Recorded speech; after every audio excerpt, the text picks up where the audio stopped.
बिस्मिल्लाहिर्रहमानिर्रहीम। अस्सलाम वालेकुम दोस्तों, नई वीडियो में खुश आमदीद। दोस्तों, अमेरिकी सदर डोनाल्ड ट्रंप के व्हाइट हाउस छोड़ने से पहले ही मोहम्मद बिन सलमान के लिए मुसीबतों के पहाड़ खड़े होने जा रहे हैं। दोस्तों, ताजा तरीन खबर यह है कि यमन में सऊदी अरब की फौजी छावनी को एक बड़े हमले में उड़ाकर रख दिया गया। मुतअद्दिद फौजियों की हलाकतों की खबरें। वीडियो की तफसील में जाने से पहले आप देख रहे हैं हकीकत की दुनिया डॉक्टर अली के साथ। हमारा चैनल सब्सक्राइब करके घंटी के निशान को दबाना मत भूलिएगा। इस वीडियो को ज्यादा से ज्यादा फेसबुक, व्हाट्सएप और सोशल मीडिया पर शेयर जरूर करें। शेयर और लाइक करने के साथ साथ कमेंट बॉक्स में पाक फौज जिंदाबाद, पाकिस्तान पाइंदाबाद और पाकिस्तान के गुमनाम हीरोज को सलाम का नारा कमेंट जरूर कीजिएगा। दोस्तों, दुनिया अरब का गरीब तरीन मुल्क यमन खाना जंगी से तबाह हाल है, लेकिन सऊदी शहजादे पर ताकत के जोम में जीत का जुनून सवार है। वो किसी भी कीमत पर यमन की जंग को जीतना चाहता है, लेकिन यमन की जंग उसके गले का फंदा बन चुकी है। दोस्तों, यमन की ज़्यादा शिया अक़लियत के हौसी तहरीक, जो कि बाकायदा तौर पर इंसारुल्लाह के नाम से जानी जाती है, उसने गुज़िश्ता एक दहाई से मंसूर हादी की हुकूमत के खिलाफ कई बार बगावत की। उसने नए सदर की कमजोरी का फायदा उठाते हुए शुमाली सूबा सादा और उसके आसपास के इलाकों पर कब्जा किया। मुंतकिली से मायूस होकर बहुत से यमनियों में, जिनमें सुन्नी भी शामिल थे, उन्होंने हौसियों की हमायत की और 2014 के आखिर और 2015 के अवाइल में उन्होंने रफ्ता रफ्ता दारुल हुकूमत सना पर भी कब्जा कर लिया। दोस्तों, हौसियों और अली अब्दुल्ला साले की वफादार सिक्योरिटी फोर्सेज ने पूरे मुल्क का कंट्रोल हासिल करने के बाद मंसूर हादी को मार्च 2015 में बैरून मुल्क फरार होने पर मजबूर किया।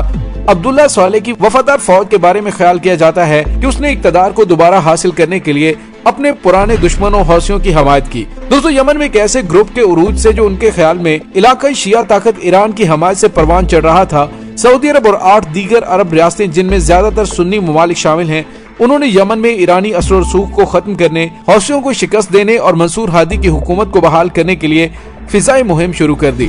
और दोस्तों, सऊदी शहजादा समझता था कि शायद वो चंद हफ्तों पर वो हौसियों को सबक सिखा देंगे, लेकिन छठा साल शुरू हो चुका है, लेकिन सऊदी अरब किसी भी काबिल जिक्र इलाके पर बावजूद शदीद बमबारी के कब्जा नहीं कर सका। और दोस्तों, यहाँ पे आपको ये भी बताएं कि सऊदी अरब एक इंतहाई बेवकूफाना जंग में फंस चुका है। ये जंग सऊदी अरब और अरब अमारात के मुफादात के खिलाफ है और यमन के लोगों के खिलाफ भी।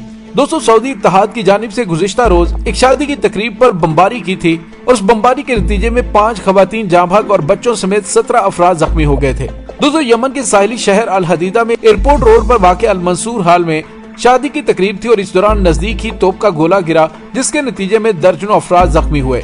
रेस्क्यू इदारों ने जख्मियों को हॉस्पिटल मुंतकिल किया, जहां 5 खवातीन की हलाकत की तस्दीक हुई, जबकि 17 अफराद शदीद जख्मी हुए, जिनमें 4 खवातीन और 3 बच्चे भी शामिल थे। दोस्तों, सऊदी सरबराही में कायम इत्तेहादी फौज के तर्जुमान ने इल्जाम आयद किया कि ये गोला अल हदीदा शहर के मशरकी इलाके हदीदा लैंड से दागा गया था, जो कि हौसी जंगियों के कंट्रोल में है। दूसरी जानिब हौसी जंगियों के तर्जुमान ने हमले का जिम्मेदार इत्तेहादी फौज को करार देते हुए इसे बुज़दिलाना इकदाम करार देते हुए अवाम को डराने धमकाने की कोशिश करार दिया। और दोस्तों, गुज़िश्ता कुछ महीनों से देखा जा रहा है कि जैसे ही सऊदी इत्तेहाद की जानिब से बमबारी की जाती है, तो उसके बाद हौसियों की जानिब से सऊदी इत्तेहाद को दंदान शिकन जवाब दिया जाता है। गुज़िश्ता दिनों सऊदी अरब की हमायत याफ्ता हुकूमत कायम होने के फौरी बाद हौसी जंगियों की तरफ से अदन के हवाई अड्डे पर मुतअद्दिद रॉकेट हमले किए गए, जिसमें मुतअद्दिद अफराद हलाक हुए। और दोस्तों, यहाँ पे आपको ये बताते चले कि आज भी इस शादी की तकरीब पर बमबारी के 2 दिन बाद यमन के सूबे अबीन में सऊदी अरब की एक फौजी छावनी को निशाना बनाया गया है, जिसमें एक खौफनाक धमाका हुआ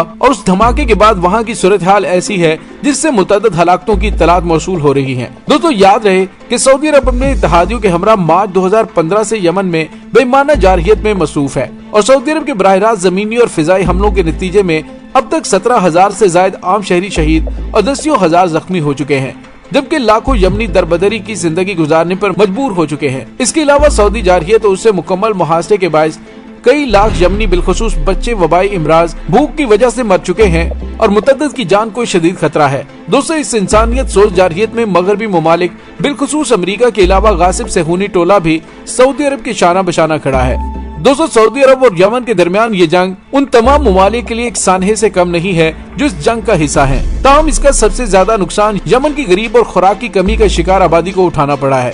दोस्तों, सऊदी अरब जब से इस जंग में कूदा है, उसने वो तमाम हरबे इस्तेमाल कर लिए हैं कि किसी तरीके से यमन के हौसियों को शिकस्त दे सके, लेकिन उसमें बुरी तरह से नाकाम है। मार्च 2015 में मौजूदा वलीअहद और उस वक्त के वजीर दिफा शहजादा मोहम्मद बिन सलमान ने खुफिया अंदाज में अरब ममालिक का एक इत्तेहाद कायम किया और भरपूर फिजाई कुव्वत के साथ जंग का हिस्सा बना।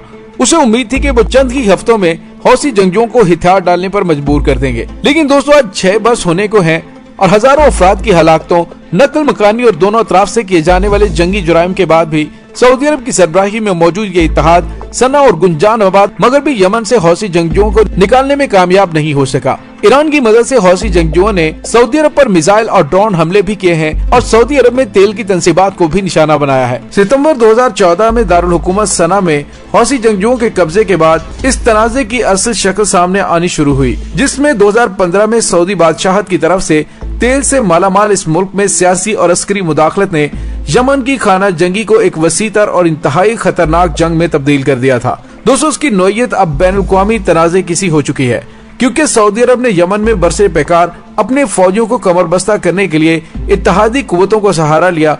यमन में सऊदी क़यादत वाले फौजी इत्तेहाद में 2017 तक मिस्र, बहरीन और कतर के फौजी भी शामिल थे और 2019 तक कुवैत, मुत्तहिदा अरब अमारात और उर्दन और मराकश ने भी अपनी शमूलियत जारी रखी। मई 2015 में सेनेगाल भी इसमें शामिल हुआ और दोस्तों इन तमाम ममालिक में मुश्तमिल सऊदी क़यादत वाले अस्करी इत्तेहाद को अमेरिका, फ्रांस और बरतानिया की मुकम्मल लॉजिस्टिक सपोर्ट हासिल है। यमन की जंग में कितने इंसान लुकमा अजर बने और कितने नॉर्मल जिंदगी से हमेशा के लिए महरूम हो चुके हैं, कितने बच्चे भूख का शिकार हुए हैं और कितने यतीम होकर अपने तारीख मुस्तकबिल के साथ समझौते पर मजबूर हुए हैं, इन सब का हिसाब किताब बैनुल-अक़वामी एजेंसियों की तरफ से आए दिन सामने आने वाले अदाद शुमार से किसी हद तक तो हो सकता है, लेकिन मुकम्मल तस्वीर कभी भी सामने नहीं आ सकती।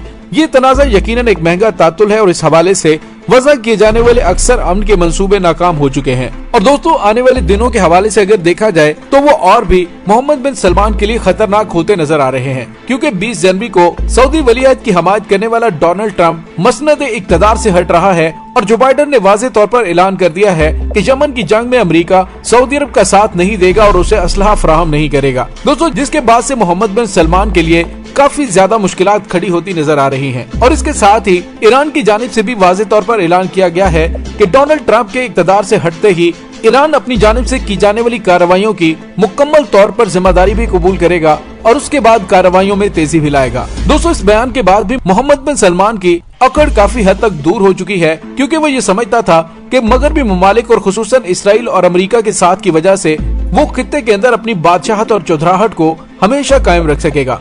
लेकिन अल्लाह ताला की लाठी बड़ी बेआवाज है। हालात ने सऊदी वलीअहद पर यह वाज़ेह कर दिया है कि न तो तुम यमन की जंग जीत सकते हो, बल्कि आने वाले दिनों में मोहम्मद बिन सलमान की पॉलिसियों ने आले सऊद की बादशाहत को भी खतरे में डाल दिया है। इसी वजह से मोहम्मद बिन सलमान सफारती महाज पर बहुत ज्यादा कोशिशें कर रहा है कि किसी तरह से नाराज ममालिक के साथ ताल्लुकात को बेहतर बनाए ताकि आले सऊद की हुक्मरानी कायम रह सके।